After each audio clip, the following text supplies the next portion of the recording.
Il s'agit d'un moteur électrique. C'est l'un des dispositifs les plus importants jamais inventés. Ces moteurs sont utilisés partout. Que ce soit pour pomper l'eau que nous buvons, pour alimenter des ascenseurs et des grues, ou même pour refroidir des centrales nucléaires. Nous allons donc en regarder un et apprendre en détail exactement comment il fonctionne dans cette vidéo. Le moteur à induction ressemblera à quelque chose comme ça. Il transforme l'énergie électrique en énergie mécanique, que nous pouvons utiliser pour entraîner des pompes, des ventilateurs, des compresseurs, des engrenages, des poulies, etc. Presque toutes les pièces sont maintenues à l'intérieur du boîtier principal. À l'avant, nous trouvons l'arbre. C'est la partie qui tourne et nous pouvons y connecter des choses comme des pompes, des engrenages et des poulies pour faire le travail à notre place. À l'arrière, nous trouvons le ventilateur et un couvercle de protection. Le ventilateur est relié à l'arbre et il tourne donc à chaque fois que le moteur fonctionne. Le moteur à induction peut produire beaucoup de chaleur lorsqu'il fonctionne. C'est pourquoi le ventilateur souffle de l'air ambiant sur le boîtier pour le refroidir. Si le moteur à induction devient trop chaud, l'isolation des bobines électriques internes fondra, provoquant un court-circuit, et le moteur se détruira.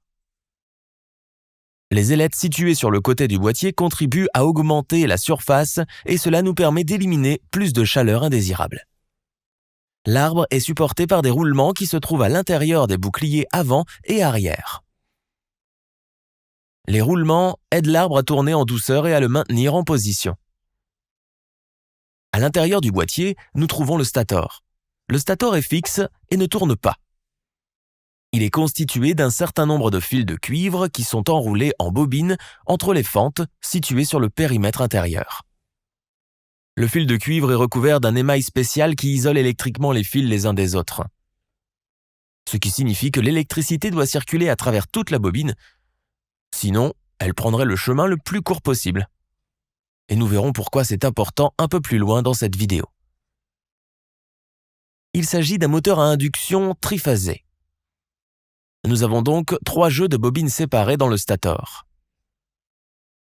Les extrémités de chaque ensemble se connectent aux bornes de la boîte à bornes électriques. Nous verrons comment elles sont connectées un peu plus tard dans cette vidéo. Lorsqu'il est connecté à l'alimentation électrique, le stator génère un champ électromagnétique tournant. Le rotor est relié à l'arbre. Dans ce cas, c'est un rotor de type cage d'écureuil.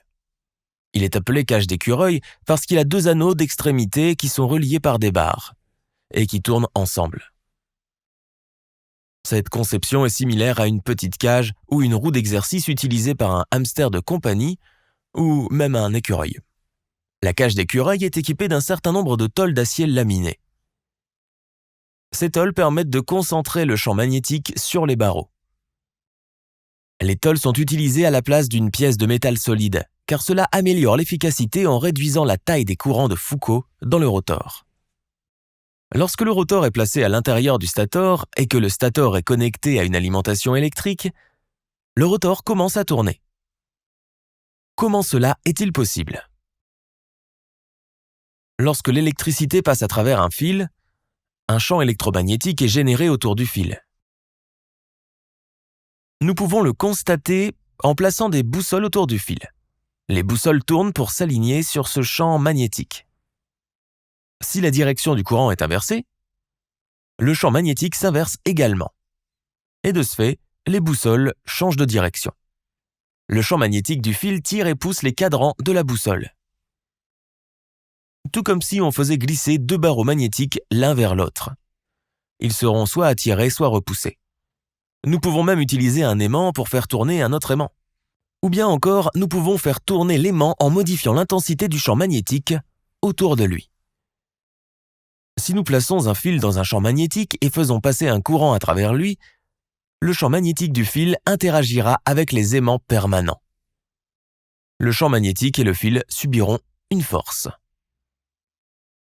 Cette force déplacera le fil vers le haut ou vers le bas, selon le sens du courant et la polarité des champs magnétiques. Si nous enroulons le fil dans une bobine, le champ électromagnétique devient plus fort. La bobine produira un pôle nord et un pôle sud, tout comme un aimant permanent.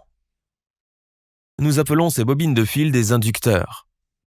Lorsque nous faisons passer un courant alternatif dans le fil, les électrons changent constamment de direction, allant en avant et en arrière en permanence.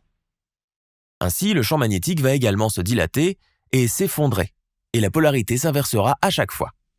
Lorsque nous plaçons une autre bobine, séparée, à proximité immédiate et que nous complétons le circuit, le champ électromagnétique induira un courant dans cette seconde bobine. Nous pouvons connecter deux bobines ensemble et les placer l'une en face de l'autre pour créer un champ magnétique plus important. Si nous plaçons une boucle fermée de fil à l'intérieur de ce grand champ magnétique, nous induirons un courant dans la boucle. Comme nous le savons, lorsque nous faisons passer un courant à travers un fil, il génère un champ magnétique. Et nous savons également que les champs magnétiques se poussent ou s'attirent mutuellement. Ainsi, cette boucle de fil générera également un champ magnétique. Et celui-ci interagira avec le champ magnétique plus large. Chaque côté de la bobine subira des forces opposées, ce qui la fera tourner.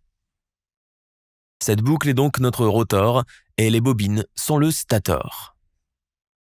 Le rotor ne tournera que jusqu'à ce qu'il soit aligné avec les bobines du stator, puis il se bloquera lorsque le courant induit s'inversera avec la bobine. Pour surmonter cela, nous devons introduire un autre ensemble de bobines dans le stator et nous devons les connecter à une autre phase. Les électrons circulent dans cette phase à un moment légèrement différent, de sorte que le champ électromagnétique changera également d'intensité et de polarité à un moment légèrement différent lui aussi. Cela obligera le rotor à tourner. À l'intérieur du moteur à induction, nous avons trois bobines séparées qui sont utilisées pour produire un champ électromagnétique rotatif. Lorsque nous faisons passer un courant alternatif dans chaque bobine, les bobines produisent un champ électromagnétique qui change d'intensité et de polarité lorsque les électrons changent de direction. Mais si nous relions chaque bobine à une phase différente, les électrons de chaque bobine changeront de direction à un moment différent. Cela signifie que la polarité et l'intensité du champ magnétique se produiront également à un moment différent. Pour distribuer ce champ magnétique, nous devons faire tourner les bobines de 120 degrés par rapport à la phase précédente, puis les combiner dans le stator.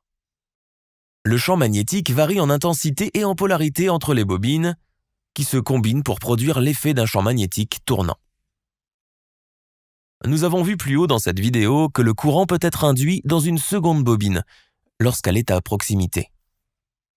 Les barres de la cage d'écureuil sont court-circuitées à chaque extrémité, ce qui crée de multiples boucles ou bobines, chaque barre induisant ainsi un courant et créant un champ magnétique. Le champ magnétique des barres du rotor interagit avec le champ magnétique du stator. Le champ magnétique des barres du rotor est attiré par le champ magnétique du stator. Comme le champ magnétique tourne, le rotor tournera donc également dans le même sens que le champ magnétique pour essayer de s'aligner avec lui, mais il ne pourra jamais le rattraper complètement. Les barres du rotor sont souvent inclinées. Cela permet de répartir le champ magnétique sur plusieurs barres et empêche le moteur de s'aligner et de se bloquer. Le stator contient toutes les bobines ou enroulements utilisés pour créer le champ électromagnétique tournant lorsque l'électricité passe dans les fils. Pour alimenter les bobines, on trouve une boîte à bornes électrique sur le dessus ou parfois sur le côté. À l'intérieur de cette boîte, nous avons 6 bornes électriques. Chaque borne a une lettre et un chiffre correspondant. Nous avons U1, V1, W1, puis W2, U2 et V2. Notre bobine de phase 1 est connectée aux 2 bornes U. Puis les bobines de phase 2 sont connectées aux 2 bornes V. Et enfin, la bobine de phase 3 est connectée aux 2 bornes W. Notez que les bornes électriques sont disposées dans une configuration différente d'un côté à l'autre. Nous verrons pourquoi dans un instant. Nous amenons maintenant notre alimentation électrique triphasée et nous la connectons à ces bornes respectives. Pour que le moteur fonctionne, nous devons compléter le circuit et il y a 2 façons de le faire. La première est la configuration en triangle. Pour cela, nous connectons les bornes de U1 à W2, V1 à U2 et W1 à V2. Cela nous donnera notre configuration delta.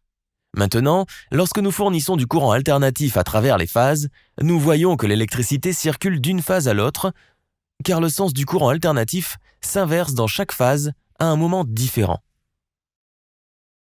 C'est pourquoi les bornes sont disposées différemment dans la boîte à bornes, car nous pouvons facilement nous connecter et permettre à l'électricité de passer d'une phase à l'autre lorsque les électrons s'inversent à différents moments. L'autre façon de connecter les bornes est d'utiliser la configuration en étoile, ou Y. Dans cette méthode, nous connectons W2, U2 et V2 sur un seul côté. Cela nous donnera notre connexion équivalente en étoile ou en Y.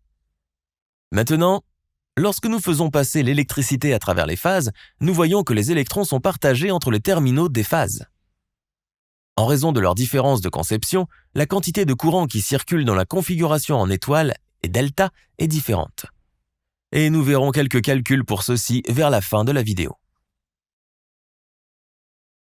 Regardons la différence entre les configurations en étoile et en delta.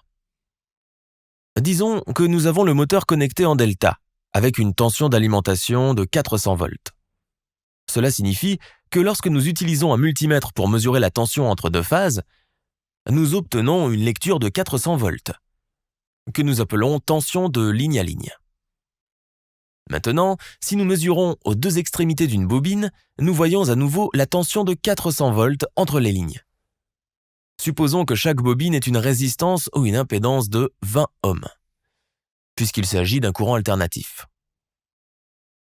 Cela signifie que nous obtiendrons une lecture de courant de 20 ampères sur la bobine. Nous pouvons calculer cela à partir de 400 volts divisé par 20 ohms, soit 20 ampères. Mais le courant dans la ligne sera différent. Il sera de 34,6 ampères. On obtient cela en multipliant 20 ampères par la racine carrée de 3, soit 34,6 ampères, car chaque phase est connectée à deux bobines.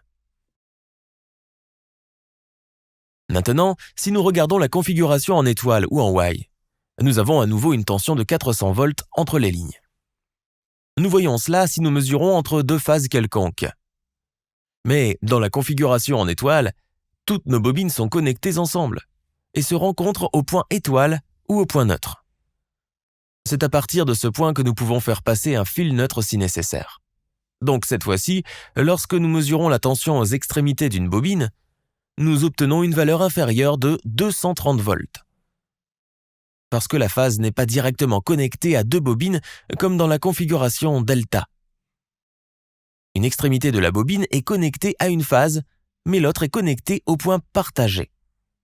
Donc la tension est partagée. La tension est moindre car une phase est toujours inversée.